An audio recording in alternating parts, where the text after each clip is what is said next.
And we're going to talk about a framework for our success. The title is Navigating Your Midwifery Educational Journey with Integrity, Accountability, and Clarity.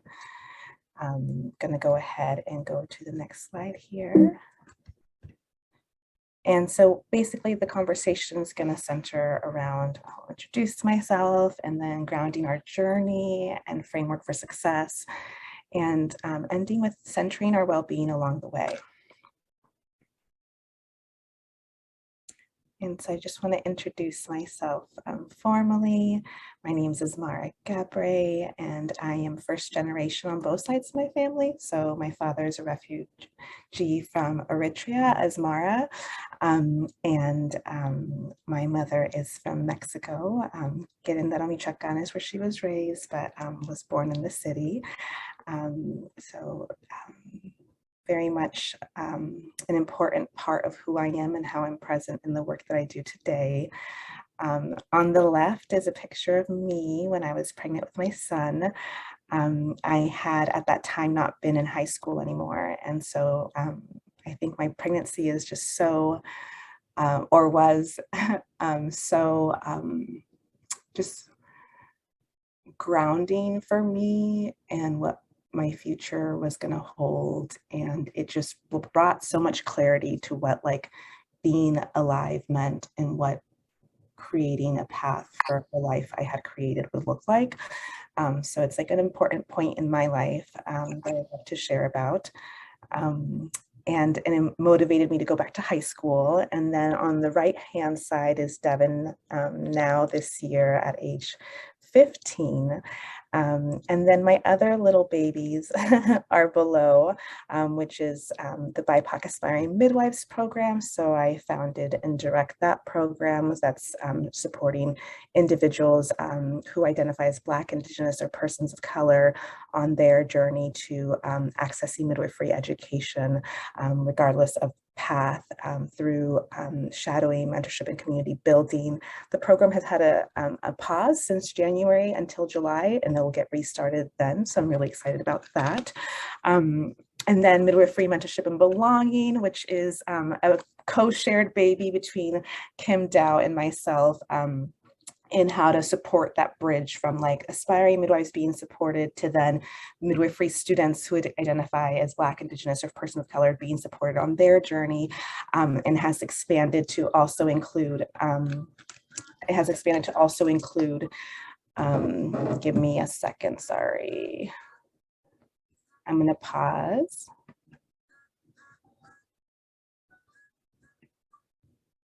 Oh.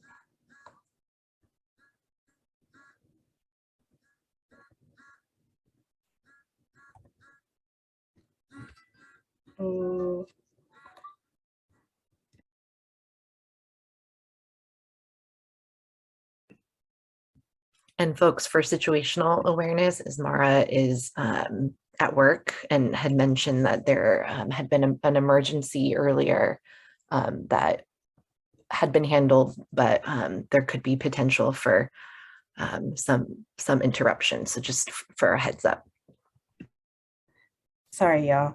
I was talking about midwifery mentorship and belonging. Yeah, and now it's led by Angela Sajobi at Cal State Fullerton, and we're really excited for the work ahead and the growth that we have. I also founded and direct the Black Centering program here at San Francisco General Hospital that centers Black families and their experience in navigating their pregnancy and postpartum through connections with community resources and access to just like the different parts of what like social determinants of health encompass, so that we can provide higher quality or greater quality of care. And then something that will get started this coming year is the development of a Black Midwifery Fellowship inspired by Nikita Grayson, who's led the first Black Midwifery Fellowship in Tennessee. I also created One Love Black Community, which is a community resource for Black identifying individuals who are accessing reproductive health services, inclusive of items for households, so like just cleaning supplies to like produce boxes to postpartum meals through collaboration. And it's a space for a lot of us who identify as Black, who are usually siloed in our work settings, to come together as birth workers and show up for our community. So that's kind of all of my person and love displayed in a way of action. And so I think the biggest pieces are, oh, sorry, give me one more time.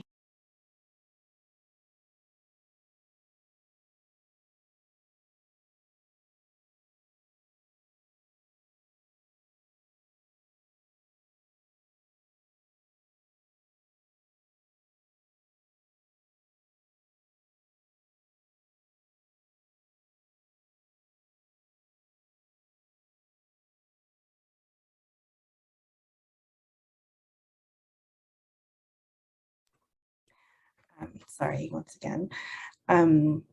Grounding, like where does our, so the biggest thing I think with like going into this work, specifically midwifery, as a Black, Indigenous, or person of color, comes with a lot.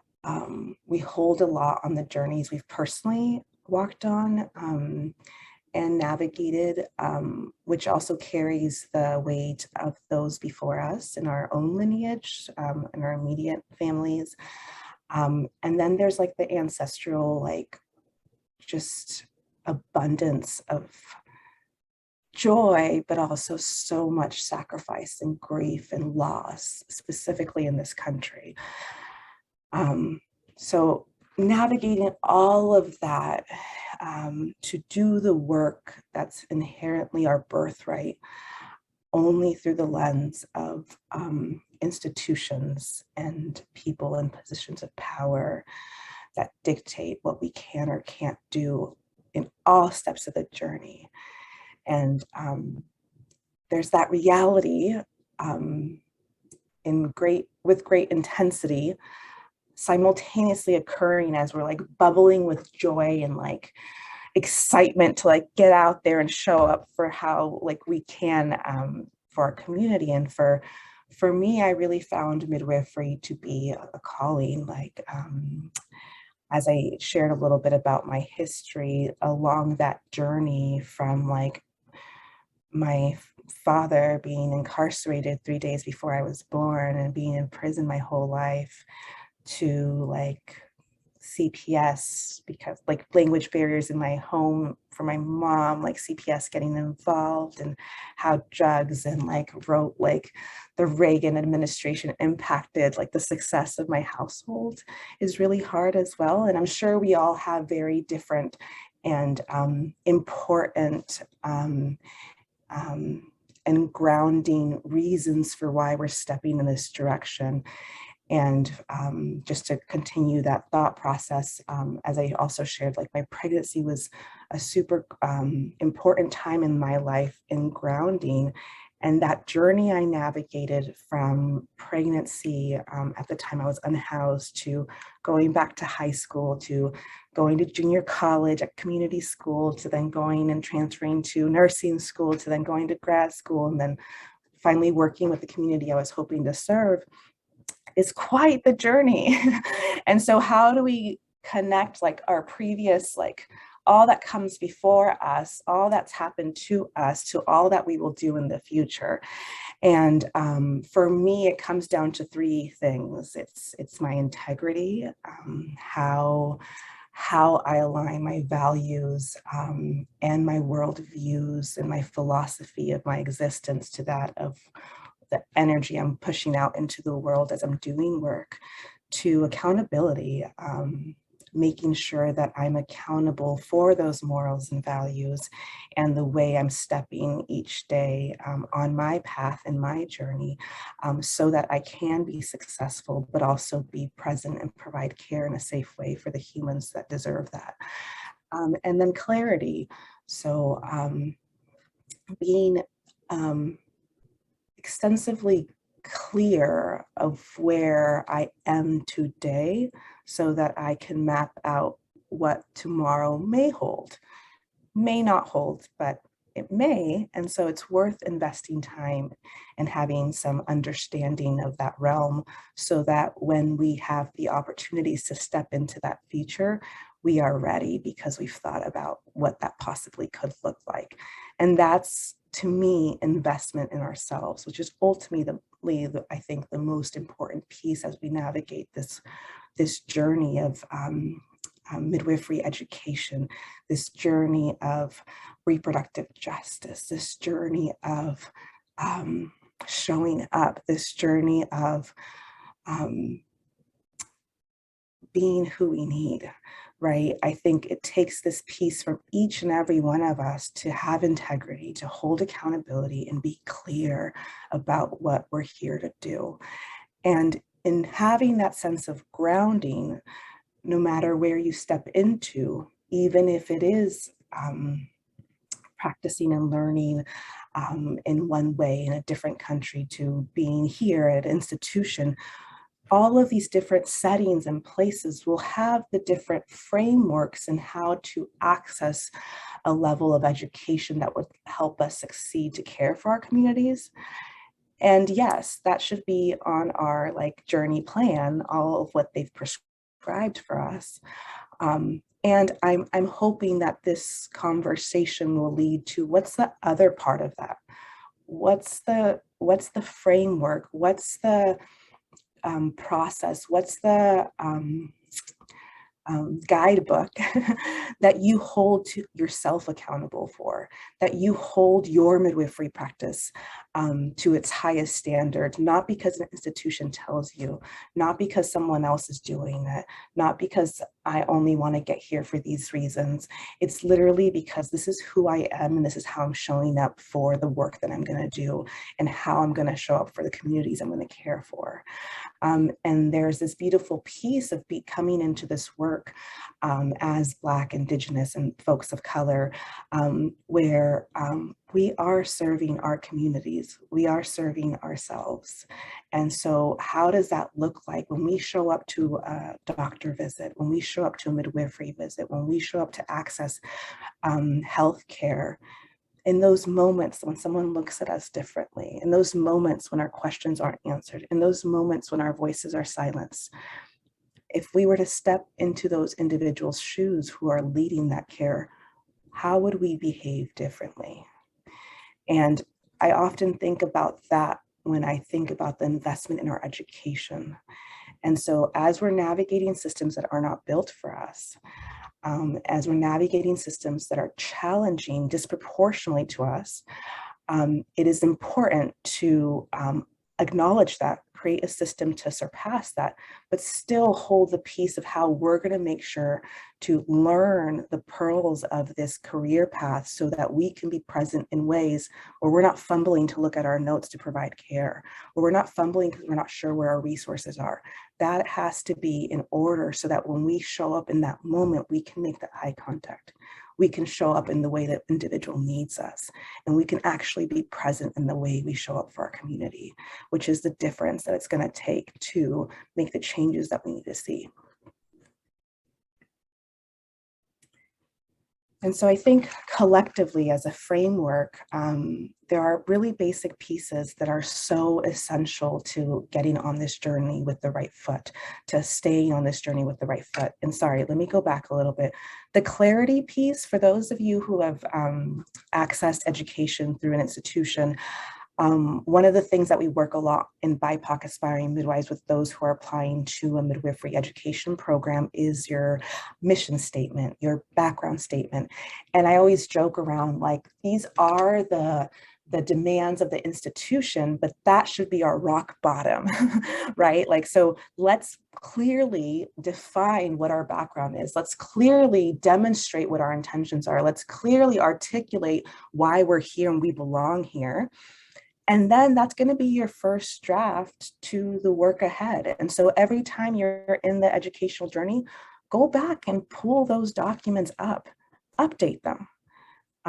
Go ahead and give yourself that space of re-identifying and recentering your alignment towards your success, so that in those hard moments through the educational system, so that in those difficult moments as you're navigating your personal life or your community needs, as you're trying to achieve an education, and as those things are becoming challenging potentially, you have North Star, which is yourself and your foresight.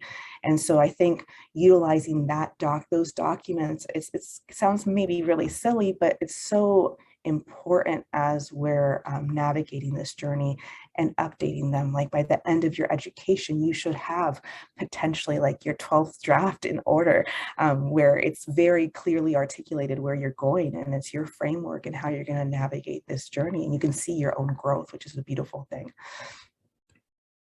And so when it comes to organization, I think the most important thing is like really starting off with a simple piece. And I really want to highlight and thank one of my mentors. Her name is Kemi Dole. And I will make sure to make the link accessible. She has a podcast, but also provides a coaching program that I went through. And I've benefited so much from her level of organization, from her level of clarity and planning, and her level of serving community in just such revolutionary ways as a Black woman, as a Black physician, who really is intentional about the way we're stepping into changing our healthcare outcomes. And so one of the biggest things that I solidified in my exposure to her wisdom was organization. So being really intentional of like taking some time and like respect who you are. Like, how are you present? How is your energy living in your body around you every day? How is your environment set up to support that? And taking like doing a little bit of research, like evaluating yourself for like a week, taking a moment to think about like, when do I like to wake up? How does that work? And how do I like to study? Like, what circumstances? Am I taking good care of my health? Am I hydrating? Those basic pieces of organizing, like being the person that you are foundational. So once you do that original assessment, then you can go back and look at a calendar I shared with several students, and I'll make it accessible, and maybe also on the website would be nice, but a spreadsheet with like every month being able to plot out like the different hours of your productivity, and turning that into like your to-do list and all these different fun things, where you can track the way your success is going, track your studying habits, track your support systems, track encouraging sleep, track making space for community and loved ones and so forth. And being really intentional about it in a month's overview and 2 months overview and 3 months overview, versus waking up every day like, what do I got to do today? Which so many of us have in our paths. So organization is a big thing, and planning. So when we're thinking 1 month, 2 months, 3 months ahead, we're able to plan for a worst case scenario and a best case scenario. And so as things come up or challenges come up, it feels a little different internally with our own energy if we have had some foresight around this to quickly move and adjust to the changes necessary, which is different energy than when none of it was planned. So instead of planning the 12 things you had to do today, now you're planning 14, and one of them involves a lot of emotional commitment. And that can get challenging and throw off so much of our productivity in how we intentionally wanted to show up through our educational journey to care for the communities we're going to serve and be present for in our field. And then centering ourselves. So as I say about organization and planning, really starting off with that self-assessment, really finding where we sit within ourselves and the way we show up with our energy, and really planning for best and worst case days, for example. And then we build everything else around that. Of course, like you have to put in your classes, right? Like you have to go to your classes. Of course, you have to take these exams. So then plot those things in next into your calendar after you've centered yourself. So then you can really be mindful of where you're taking your self-care away from to make room for your education. And going back to that original document you created to enter your educational program and remembering like, okay, I came into this and I was committed to doing this. And here I'm in this moment where this week, the amount of demands this educational program is having are a lot, and I'm being impacted in my self-care. Like just being able to identify that and know that feels different as you're navigating it versus not having the understanding of why there's just this huge disalignment with an overwhelming amount of feelings as things are intensifying. So like that little piece of being able to like clearly like take away your own self-care because you have to take this exam or you have to prepare feels a lot different. I'm not saying it's going to be easier, but the amount of energy and investment looks different, and the way that you respond to those experiences can be in a way that cares for self, versus not having that foresight, not having that awareness as we're navigating day to day.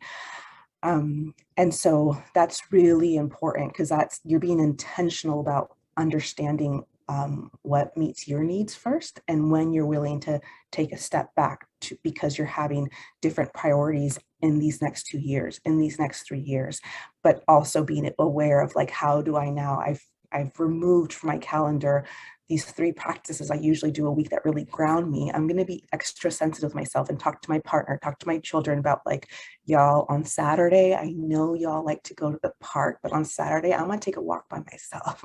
And that's like the plan that week. And you can create those plans and guide those around you in your life that you love to have alignment with what your priorities are. If you are well, or if you are positioning yourself in a place where you are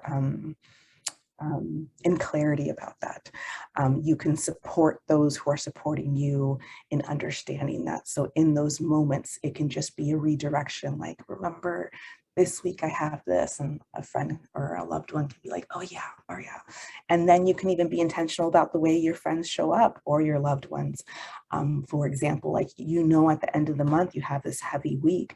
You can make sure to reach out to your friends at the beginning of the month and start like a group texting chat with like, hey y'all, I have this really big exam. Like, if you guys can send me words of encouragement this day, or can we all hang out this time, this day? I'm going to really need to celebrate like all this hard work that I've done, and preparing your friends to be a part of the journey. I think a lot of the time, and our loved ones, a lot of the time, because we're so in the day to day, we often push like the most beautiful part of what makes us away. And so, for example, for myself, I can speak, being an only parent and navigating my educational journey alone while working a lot, like I could have never done this without my support system.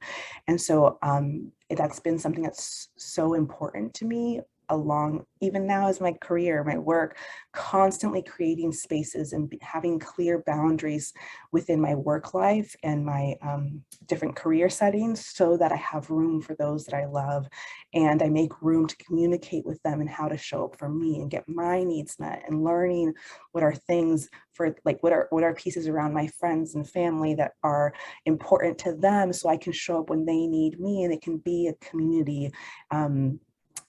community-based journey of support, that so I can be successful in my midwifery, so I can be successful in my parenting, so I can be successful in being myself.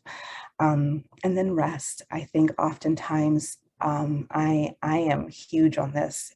If you know me personally, I'm just like, go, go, go, and everything's so exciting and murmur.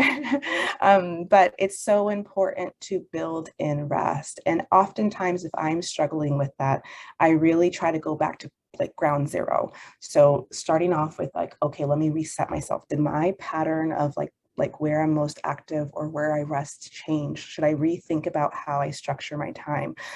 How do I go back to a place where I'm resting regularly? And the moments I find that becoming more challenging, are there things I'm not taking care of for myself? Do I need to check in with someone? Do I need to talk to someone? And so I think making sure to center self, and then separately, like, so those are the things that are important to you, that which moves you. But rest, like literally like stopping, making sure you're sleeping deeply, really creating a plan where that's going to be centered as well will help us to succeed, to take care of others and be present for others. And this is the biggest thing, I think, centering our well-being. We are who we are caring for. So anytime I think about like when I go into someone's room, when I'm providing care, and just like I may take a moment, stop outside, take a deep breath, I'm instantly like flowing with so many visuals about like what it's taken to get to that moment.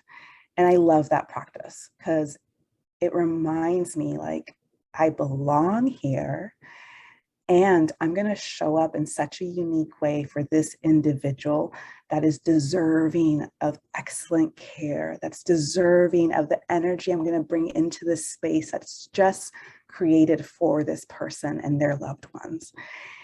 And that's one of my centering practices when I provide care, which is really important. But it also stems from a place like, this is the way I'm showing up for how I wish to be shown up for, because these patients, these people that I'm caring for are my community. This is like my cousin, this is my sibling, this is my mother, this is my father. These are our ancestors. This is a time lapse into like where we are presently today, and what the future can hold if we show up in the intentional way we've mapped out to. And so I think when we think about it like that, there's this deep sense of gratitude in that moment before we step into someone's room to provide care, a deep sense of gratitude of what it's taken for generations for us to be in that moment right there. And like taking that first step from a place of power and wisdom and integrity and clarity about who we are. And how much we've learned and why we're here and how we're going to show up, and just like filled with so much just beautiful energy to give.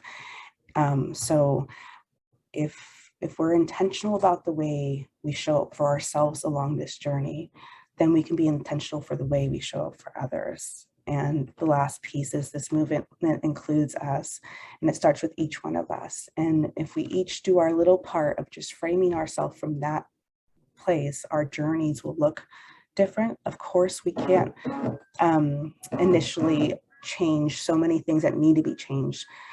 And we'll allow folks that need to do that change to do that change. We can recenter where our focus is, which includes taking care of us and our communities. And that's it, folks.